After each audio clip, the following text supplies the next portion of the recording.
बिस्मिल्लाहिर्रहमानिर्रहीम। फैक्टिसिटी के मुअज़्ज़ज़ नाज़रीन, अस्सलाम वालेकुम। दोस्तों, तुर्की बहुत कदीमी तारीख़ का हामिल है। हमारे नबी सल्लल्लाहु अलैहि वसल्लम की पेशन गोई थी कि एक ऐसी नस्ल का उरूज होगा जिसको पसमानदा नस्ल करार दिया गया था। आप सल्लल्लाहु अलैहि वसल्लम ने फरमाया कि ये नस्ल गालिब हो जाएगी, हत्ता कि वो अरब को भी फतह करने लगेगी, और वो नस्ल है तुर्क। तुर्क कौन है? इसका जवाब ये है कि तुर्क नस्लों का एक ग्रोह है। ये सिर्फ एक नस्ल नहीं बल्कि इनके अंदर और भी बहुत सारी नस्लें मौजूद हैं। तुर्क वो ग्रोही नस्लें हैं जो बुनियादी तौर पर मंगोलिया और कफकाज पहाड़ों के खित्ते में पैदा हुई। आप कह सकते हैं कि तुर्क नस्ल मंगोल्स की कज़न नस्ल हैं। इनके दरमियान मुश्तरक आबा व अजदाद हैं, और यही वजह है कि तुर्की ज़ुबान और मंगोलियन ज़ुबान में बहुत सी मुमासलतें हैं। बहुत सारे लोगों की गलत फहमी के बरअक्स जदीद तुर्क इब्तदा से तुर्क की सरजमीन से नहीं बल्कि वो इससे बहुत ज़्यादा दूर मशरक से हैं। वो तुर्कमानिस्तान की सरजमीन से हैं जहाँ सिंकियांग सूबा है। वो तुर्कों की असल सरजमीन है, और उन्होंने वहाँ से आकर इस जगह को हासिल कर लिया जिसे हम अब जदीद तुर्की कहते हैं। इनके आने से पहले इस सरजमीन को तुर्की नहीं कहा जाता था, इसे अनातोलिया के नाम से जाना जाता था। असल में तुर्क अरबों से बहुत दूर थे, इनके दरमियान कोई ताल्लुक नहीं था, या ये कहा जाए तो बजा होगा कि अरबों ने सासानियों और बैजेंटाइन सल्तनत के अलावा किसी दूसरी नस्ल से ताल्लुक रवा नहीं रखा। नबी अकरम सल्लल्लाहु अलैहि वसल्लम की पेशन गोई कि दूर कोई नस्ल उठने वाली है और दुनिया पर अपना गलबा हासिल करने वाली है, मौजज़ाती पेशन गोइयों में से एक है।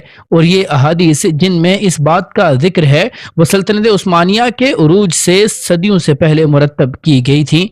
जो लोग हदीस की सनद का इनकार करते हैं तो वो दूसरी, तीसरी और चौथी सदी में लिखे हुए नुस्खे देख सकते हैं जो अजीम तुर्की के उरूज की पेशन गोई करते हैं। मशहूर हदीस में से सबसे मशहूर हदीस का मफहूम है, तुर्कों से मत लड़ो, उन्हें ऐसे ही छोड़ दो जैसे वो तुम्हें अकेला छोड़ देते हैं, क्योंकि वो तुम पर फतह हासिल कर लेंगे। और ये बिल्कुल वही है जैसा कि पेशन गोई में सुनाया गया था, और आज हम देख सकते हैं कि बिल्कुल वैसा ही हो रहा है। कुछ लोगों ने यह भी कहा कि ये पेशन गोई मंगोल सल्तनत के लिए भी हो सकती है, क्योंकि मंगोलियन नस्ल और तुर्क वाकई में एक ही नस्ल से हैं। जैसा कि मैंने पहले कहा, वो एक ही विरसे और यहाँ तक कि जुबान के लिहाज से भी मुमासलत रखते हैं। और देखा जाए तो 1000 साल पहले तक मंगोल चंगेज खान को तुर्क कहना गलत ना होगा, हालांकि जदीद दौर में वो दो अलग अलग नस्लें हैं। बहरहाल यहाँ तुर्की पेशन गोई बिलाखिर मुस्लिम तुर्कों के बारे में ही हो रही है। तुर्क नस्लों में जो ग्रोह आए उनमें सबसे पहले सल्जूक का जिक्र आता है। कदीम तरीन तुर्क खानदानों में सबसे मशहूर सल्जूक खानदान था। अलप अरसलान वो था जो इक़्तिदार में आया और तुर्क अवाम में से पहला था जिसने बुनियादी तौर पर इस्लाम की बुनियाद हासिल की। मशहूर ज़माना वजीर निज़ाम अल मुल्क अलप अरसलान का ही वजीर था। सल्जूक सल्तनत सल्तनत उस्मानिया की नहीं है, ये दोनों तुर्क हैं, लेकिन हयातियाती लिहाज से इनमें वाज़े फ़र्क नज़र आता है। चुनांचे पहली तुर्क सल्तनत सल्जूक सल्तनत थी, वो शानदार थे, उन्होंने बड़े पैमाने पर फतूहात हासिल की। इसके बाद एक ग्रोह आया जिन्हें उस्मानी कहा जाता है। आप में से जिन लोगों ने अर्तगल सीरीज देखी है वो बेहतर अंदाज में इसको समझ सकते हैं, क्योंकि kernel of history lies there. उस्मानों का उरूज नबी अकरम सल्लल्लाहु अलैहि वसल्लम की पेशन गोई है, और बिल्कुल ऐसा ही हुआ। कबीला उस्मान का उरूज हुआ और उन्होंने मुसलमानों की सरजमीन पर कब्जा किया, और 16वीं सदी यानी 1515 के अवाइल में इन्होंने अब्बासी सल्तनत से दरख्वास्त की वो खिलाफत इनके हवाले करें, और इस तरह उन्होंने खिलाफत हासिल कर ली। और तकरीबन 1500 ईस्वी से लेकर 1927 तक, जैसा कि आप जानते हैं, उस्मानी सल्तनत ने खिलाफत को जारी रखा। सल्तनत उस्मानिया वो अजीम सल्तनत थी जो 150 बरस के अंदर दुनिया की ज़बरदस्त ताकतों में शुमार होने लगी। 300 बरस गुजरने न पाए थे कि उस्मानी सल्तनत वसअत और ताकत के लिहाज से दुनिया की सबसे ज़्यादा अजीम शान सल्तनत बन गई। इसके अरूज का दौर मशरक में सुल्तान सलीम अव्वल और मगरब में सलमान आज़म के फतूहात पर ख़त्म होता है, जिसकी हुकूमत एशिया, यूरोप और अफ्रीका के वसी हिस्सों में कायम थी। इनकी हैबत पूरे आलम पर छाई हुई थी। उस्मानी वो वाहिद थे जिन्होंने खिलाफत का दावा किया था, और ये पहले गैर अरब थे जिनको खिलाफत सौंपी गई। इससे पहले की नस्लों ने कभी खिलाफत का दावा नहीं किया था। سلجوق اس وقت اقتدار میں تھے جب خلافت عباسی خاندان کے پاس تھی۔ سلطنت عثمانیہ سے متعلق ایک اور پیشن گوئی بھی اتنی ہی عظیم ہے۔ لتفتحن القسطنطينية فلنعم الأمير أميرها ولنعم الجيش ذلك الجيش۔ یہ قرون وسطیٰ کی دنیا کی تاریخ میں واحد عظیم ترین شہر کی فتح ہے، وہ شہر قسطنطنیہ ہے۔ قسطنطنیہ 1000 سال سے زیادہ عرصے تک عظیم رومی سلطنت کا دارالحکومت رہا۔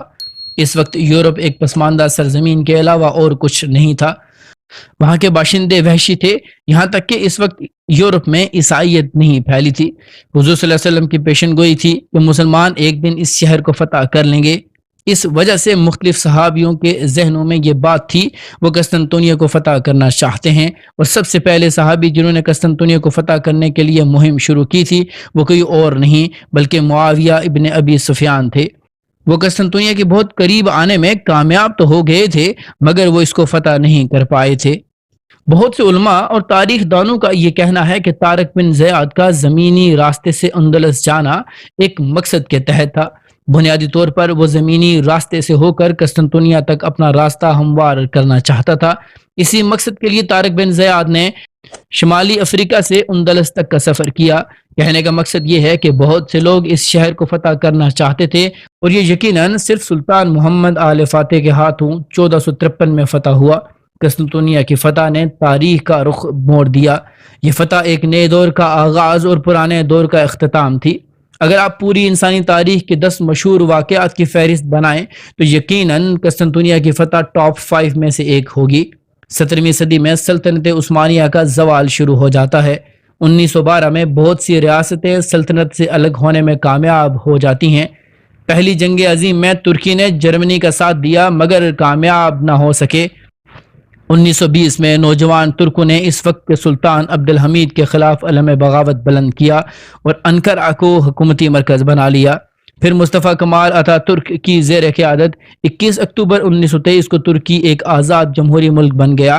اس ریاست پر سیکولرزم کی چھاپ ظاہر ہوئی اور خلافت کا اثر زائل کر دیا گیا۔ دوستو، اب جب کہ دنیا اسلام ترکی کو ایک بار پھر سے تاریخ دہراتے ہوئے دیکھ رہی ہے، ترکی کیا کرنے جا رہا ہے، ہمارا اگلا ٹاپک یہی ہوگا۔ امید ہے کہ ہماری آج کی یہ ویڈیو آپ کو ضرور پسند آئی ہوگی۔ ویڈیو پسند آنے کی صورت میں لائک، شیئر اور کمنٹ کر کے اپنی آراء سے ہمیں ضرور آگاہ کیجیے گا۔ ہماری حوصلہ افزائی کے لیے چینل کو سبسکرائب کرنا مت بھولیے گا۔ ملتے ہیں اگلی کسی ویڈیو میں کسی نئے ٹاپک کے ساتھ، تب تک اپنا اور اپنے سے منسلک تمام لوگوں کا خوب خیال رکھیے گا۔ فی امان اللہ۔